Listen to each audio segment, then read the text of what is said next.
You're what? We're gonna farm out the cows. Okay. And this is the chickens. All right. And this is the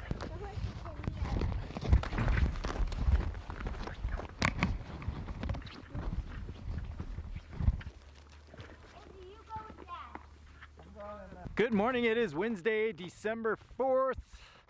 We're just gonna go check on these next gen hens. They're doing better. They're laying more eggs. I think I got eight or 10 yesterday, which again isn't ideal, but look, it's December, so we're not expecting much out of them, but they're starting to produce more as they're getting acclimated in the high tunnel.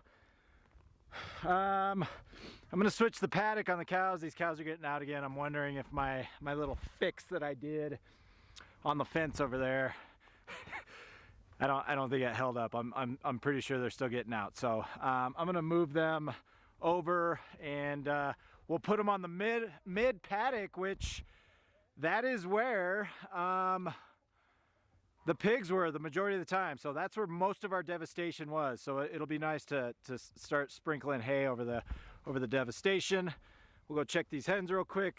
Natalie's opening up the high tunnel to get these hens some fresh air here. Hi, Izzy. So she's opened both sides there, so. Yep, that's hybrid. It's supposed to be. that hybrid and BFG. Okay. It's supposed to be 50s and 60s this week, so it's nice to have the option to raise that up, get some ventilation in here. These birds they're doing great. They're doing good in here. They're laying over here in this corner. We've got tons of these are all fake wooden eggs. This is where they decided to start laying, but they're not eating eggs either, so that's great. That's great. So chickens are doing their thing. What, you naming the roosters? Which one's which? That's BFG because he's a big giant. He So like BFG. BFGs are old Big Jersey. big Jersey, and then what's this one's name? That one's name's Hagrid from Harry Potter. Hagrid. So this is going to be Hagrid. And then of course we've got Chocolate Chip over there. So we've got our 3 roosters. We decided, again, we opted to keep this guy just because he's one we hatched, and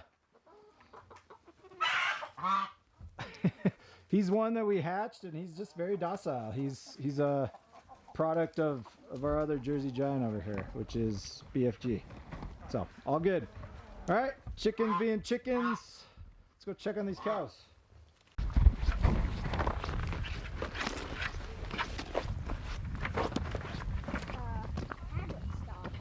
It's not his name. Oh, what's his name?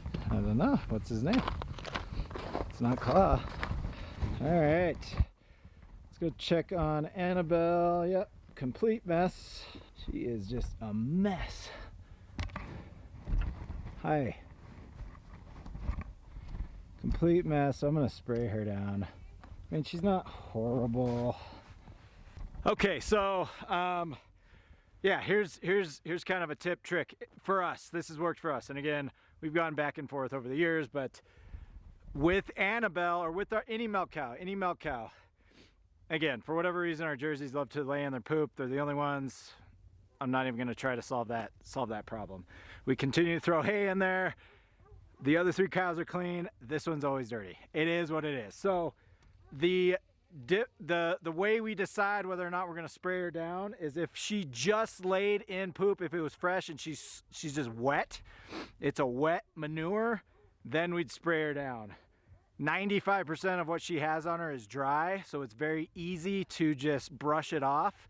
And when I'm spraying her down, that adds another problem in terms of, well, now she's dripping while we're milking her, so we really got to dry her down when we spray her down. So we would rather not. It's just,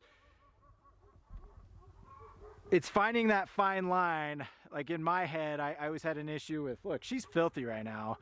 I want to spray her down, but I think it almost makes it worse when her manure is dry. We can go in there, I can scrape most of it off, and then really get her clean around the udder, the teats, and then around her sides where there's a possibility for it to drip. So, so there you go.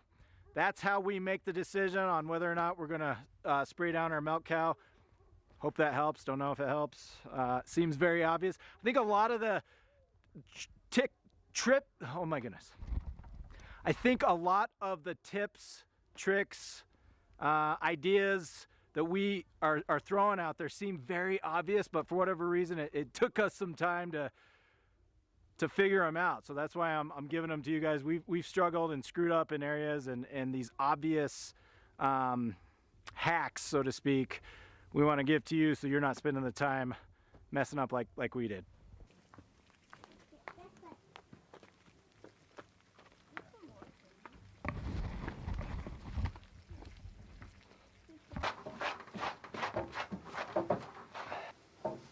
Evelyn, get your gloves, put them in your jacket.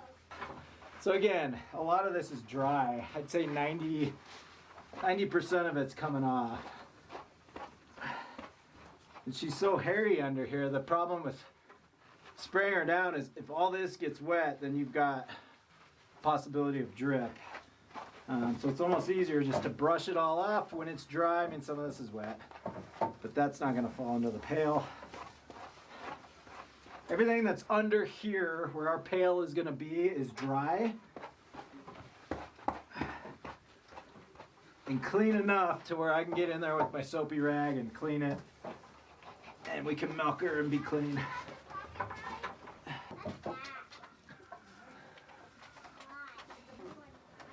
Pretty sure she's pregnant. I hope she's not. I haven't seen any heats.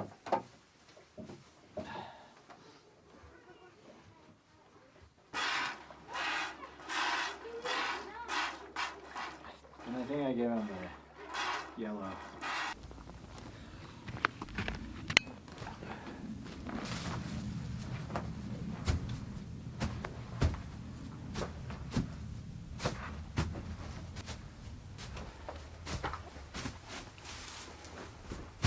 Okay, so funny enough,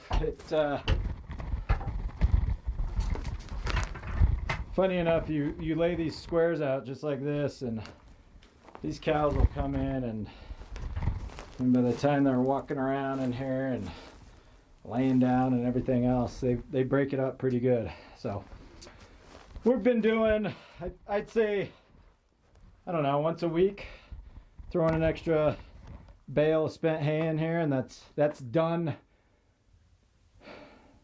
the job for the most part. So we'll just continue to do that, and then the beautiful thing about that, of course, is it turns into this, which is nothing right now, but this mound is essentially poop and all the spent hay from the loafing shed over the past month or so.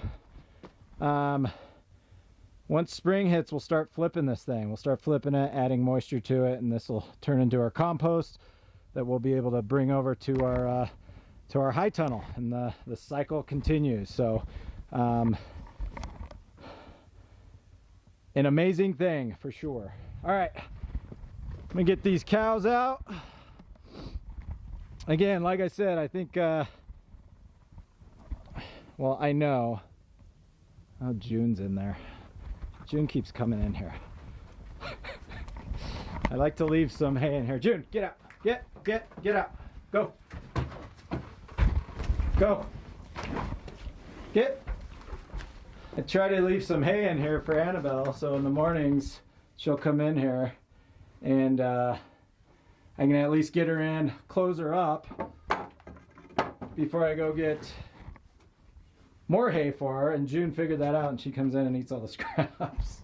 Okay, so at the top of the video I did mention that I believe that fence that I fixed a couple Saturdays ago, it probably snapped because the cows were getting out again the other day. So I'm going to move them to this middle paddock. So right here, which again, this is where the hogs were towards the end of, right before we slaughtered them. So this is where they did the most devastation, is in this paddock.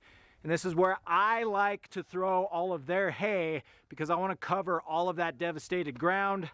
Again, I'll continue to talk about this because it's super, super important. When you're rotating animals, whether it's meat, chickens, turkeys, hens, your hogs, whatever that looks like, they're going to devastate the ground. That's fine. That's why we move them every 7 days. We typically move them every week.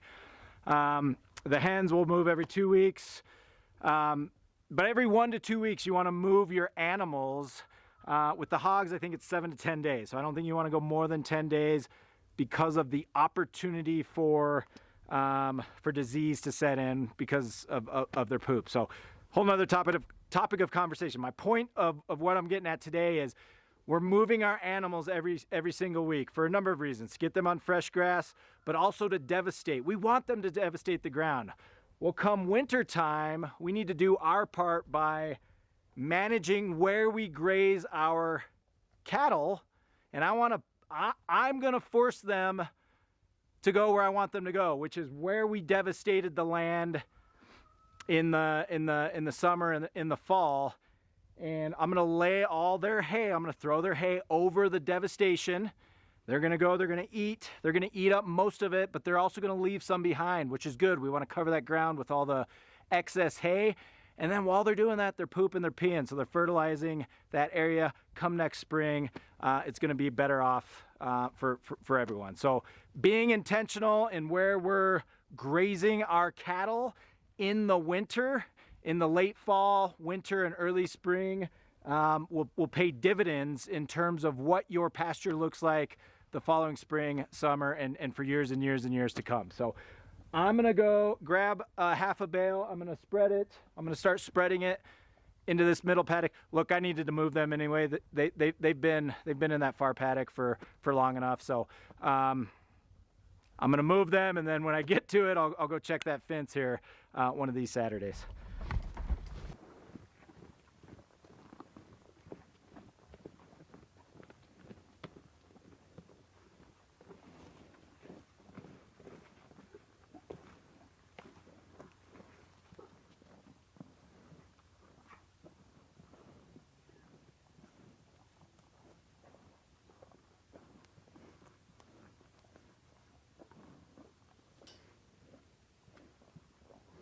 Okay, so you can see that these were the areas we had. We probably had these hogs 3 or 4 weeks prior to slaughter, so they were big.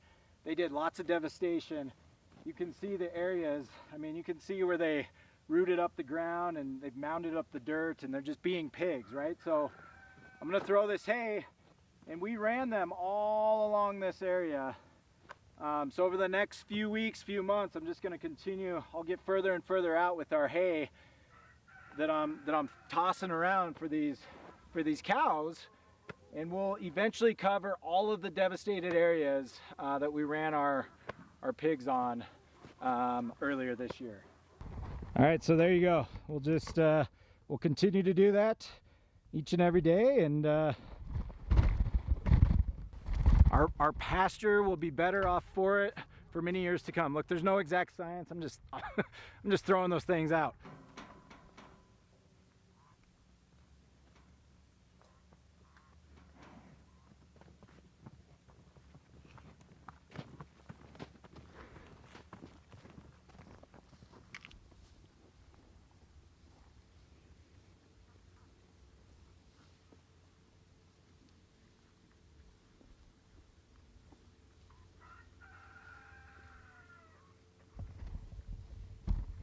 Okay, we're gonna call it a day. As always, appreciate each and every one of you. If you find value in what we're bringing here, we would love a subscribe.